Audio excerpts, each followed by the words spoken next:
স্বাদে আস্বাদে আহ্লাদে জীবনের প্রতিপদে থাকে যদি টাটা জমি যায় রান্নাটা। আপনার বাড়ির রান্নাটা কি সব সময় স্বাদে আস্বাদে ভরে থাকে? তাহলে ডাকুন ডাটার রান্নাঘরের টিমকে। থাকুন না যে কোনো জেলায়, আমরা হাজির হয়ে যাব আপনার দোরগোড়ায়। আমাদের হোয়াটসঅ্যাপ নাম্বার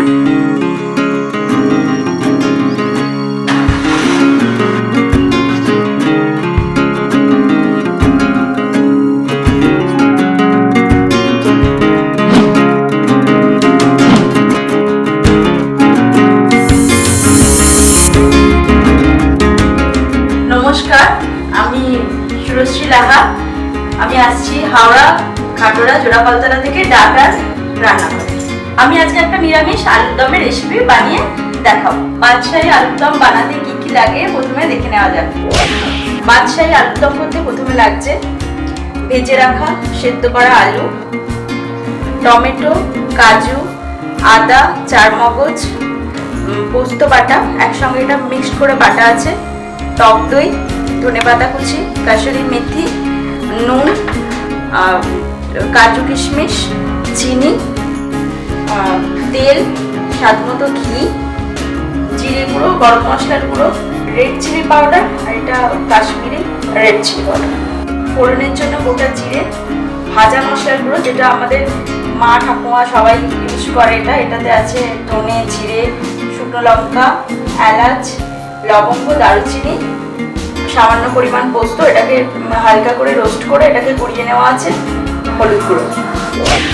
প্রথমে গ্যাস ওভেনটা চালিয়ে নিলাম। এবারে কড়াইটা গরম হলে আমি এতে দেবো, আমি দিয়ে দিচ্ছি এখানে সর্ষের তেল।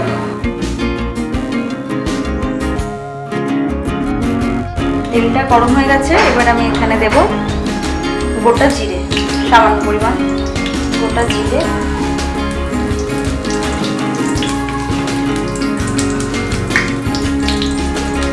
এবার আমি যে পেস্টটা বানিয়ে রেখেছিলাম, এটা একটা মিক্সড পেস্ট বানানো রয়েছে, এটা আমি এর মধ্যে দিয়ে দেব।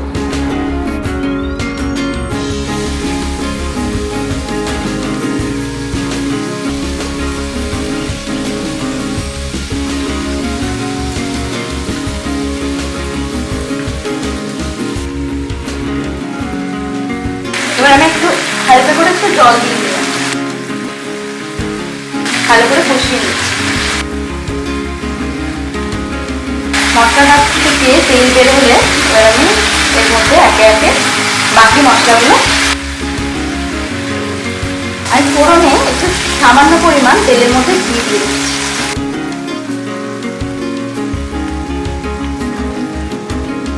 এবার আমি দিচ্ছি অল্প পরিমাণে হলুদ গুঁড়ো, সামান্য পরিমাণ লঙ্কার গুঁড়ো, কালারের জন্য দিচ্ছি একটু কাশ্মীরি লঙ্কার গুঁড়ো, আর অল্প পরিমাণ জিরে গুঁড়ো, আর দিলাম আমার তৈরি করা ভাজা মশলার গুঁড়ো। মশলাটা ভালো করে কষিয়ে নিয়ে এবার আমি সেদ্ধ করা ভেজে রাখা আলুটা এর মধ্যে দিয়ে দেবো, কারণ এবারে আমার অলরেডি আমার মশলা থেকে তেলটা ছাড়তে শুরু করে দিয়েছে।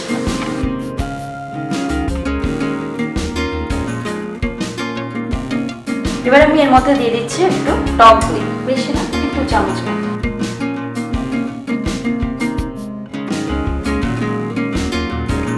এবার দেবো একটু স্বাদ মতো চিনি, স্বাদ মতো নুন। এবার আমি এতে একটু জল দেবো।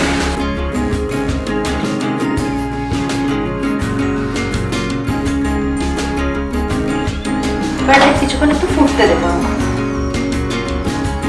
চাপা দিয়ে দিচ্ছি। এবারে আমি চলুন এবার ঢাকা ঢাকলে দেখা যাক যে কি অবস্থায় আছে এখন আমাদের বাদশাহী আলুর দম। বাহ, আমাদের আলুর দম প্রায় রেডি হয়ে গেছে। এবার জাস্ট আমি এতে কিছু জিনিস অ্যাড করবো, তারপরে আমি সার্ভ করবো। কাসুরি মেথি দিচ্ছি এটা গন্ধের জন্য, আর দেবো সামান্য একটুখানি কিশমিশ।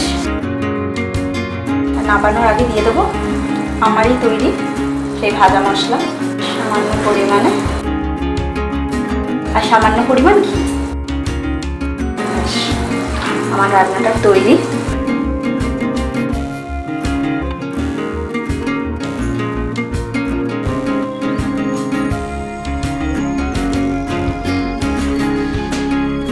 এবার আমি সাজানোর জন্য দিয়ে দিচ্ছি একটু সামান্য পরিমাণে ধনেপাতা কুচি।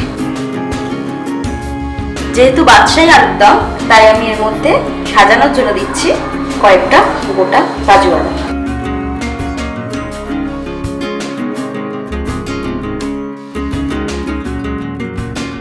আমার তৈরি বাদশাহী আলুর দম। এটা লুচি, পরোটা বা পোলাওর সাথে দারুণ লাগবে। আমার রান্নাটা যদি ভালো লেগে থাকে তাহলে প্লিজ একটা লাইক, কমেন্ট আর শেয়ার করে দেবেন, আর ডাটা রান্নাঘর চ্যানেলটিকে সাবস্ক্রাইব করে দেবেন।